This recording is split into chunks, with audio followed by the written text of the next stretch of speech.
Selamat pagi pemirsa, apa kabar Anda hari ini? Senang sekali dapat menjumpai Anda dalam berita Papua hari ini. Saya Yuni Rumbarar bersama tim redaksi telah menyiapkan sejumlah berita menarik dan aktual untuk Anda. Berikut 3 berita utama.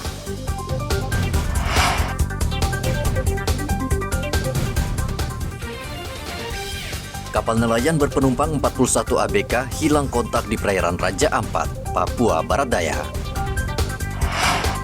Tak terima aspirasi hanya diterima asisten 1, unjuk rasa warga di kantor Gubernur Papua Selatan sempat ricuh. Peringati 118 tahun masuknya Injil di Papua Selatan, ribuan umat Katolik beribadah di Patung Hati Kudus, kawasan bandara.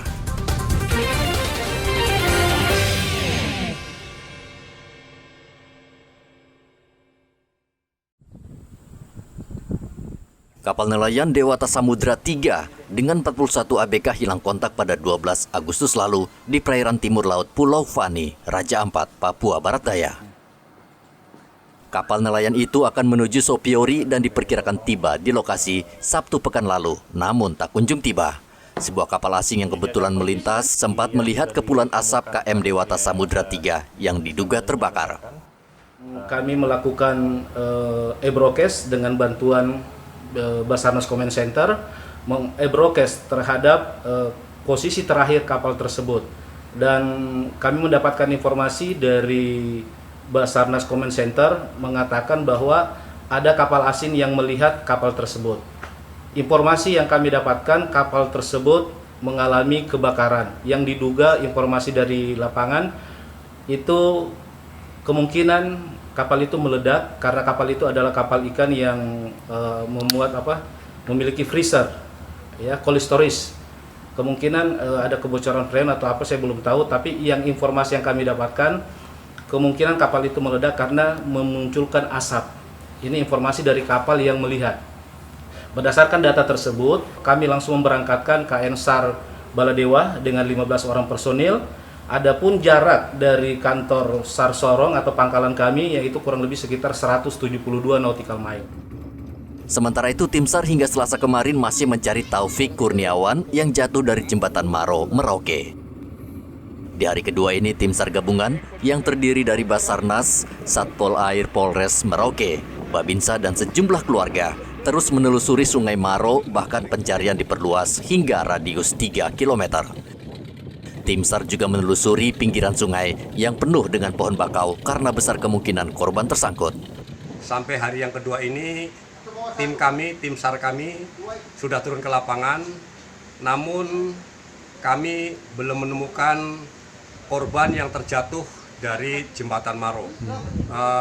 Kami berharap mungkin tidak lama lagi kita bisa menemukan, karena sampai saat ini tim kami masih melakukan SAR, yaitu menyusuri sepanjang Sungai Maro.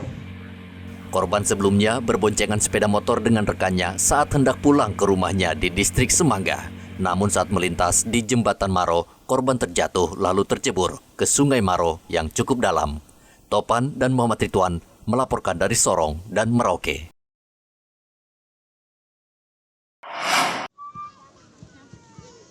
Ratusan warga adat kembali mendatangi kantor Gubernur Papua Selatan di Jalan Trikora, Merauke.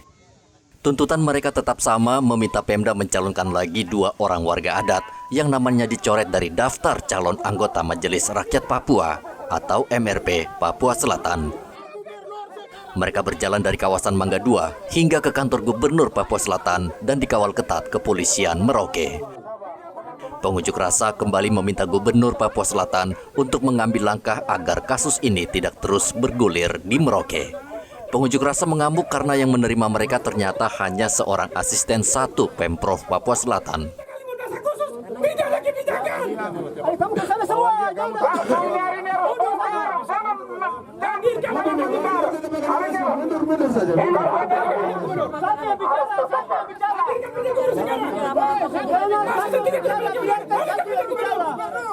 Gubernur Papua Selatan Apollo Savanpo langsung menemui pengunjuk rasa.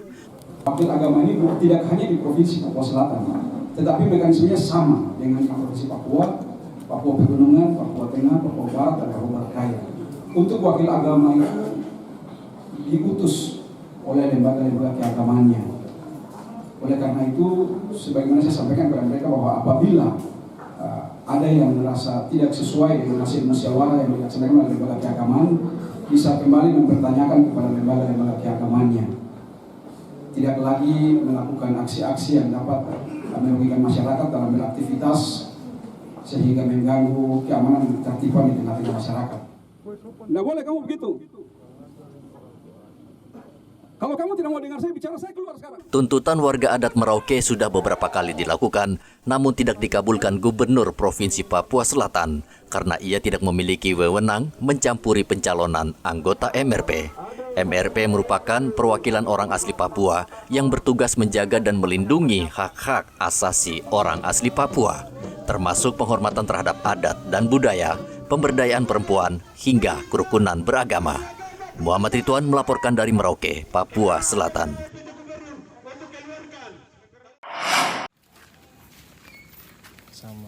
Direktorat Reserse Kriminal Khusus Direskrimsus Polda Papua Barat menangkap 4 orang yang diduga melakukan kejahatan siber dengan memanipulasi data kependudukan. Keempat peretas ini diduga memperjualbelikan kartu perdana Telkomsel yang telah terdaftar dengan menggunakan KTP dan kartu keluarga orang lain.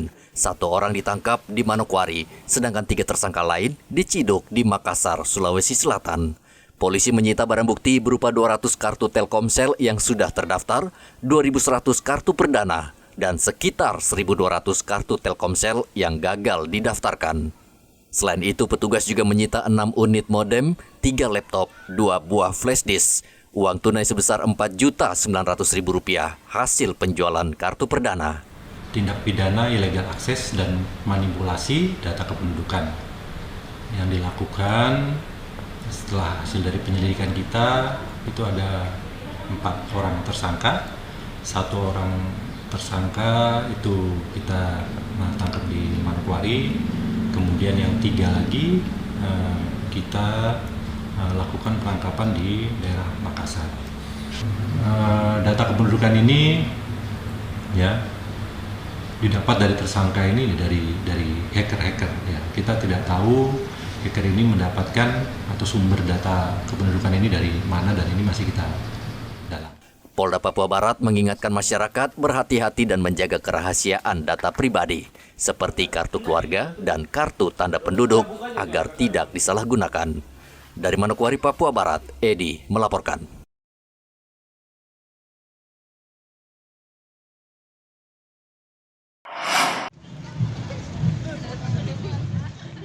Ribuan umat Katolik bersama pastor dan biarawati Selasa kemarin napak tilas untuk memperingati 118 tahun misi Katolik ke wilayah Papua Selatan. Umat berasal dari semua paroki di Merauke dan dibagi menjadi 2 kelompok. Masing-masing bergerak dari Kampung Kudamati dan wilayah Kota Merauke. Mereka kemudian bertemu di Jalan Ahmad Yani dan selanjutnya berjalan menuju kawasan Patung Hati Kudus di kawasan Bandara Mopah, Merauke, Papua Selatan. Merupakan kesempatan Gereja Katolik di Papua Selatan melihat kembali diri sendiri. Melihat kesempatan untuk gereja melaksanakan pertobatan. Bertobat karena seperti kelompok agama lain, kita juga kelompok agama Katolik itu tidak sempurna. Pasti banyak kekurangan, banyak kelemahan. Tapi tidak boleh bertahan dalam kelemahan dan kekurangan. Harus mengadakan perubahan dan pertobatan.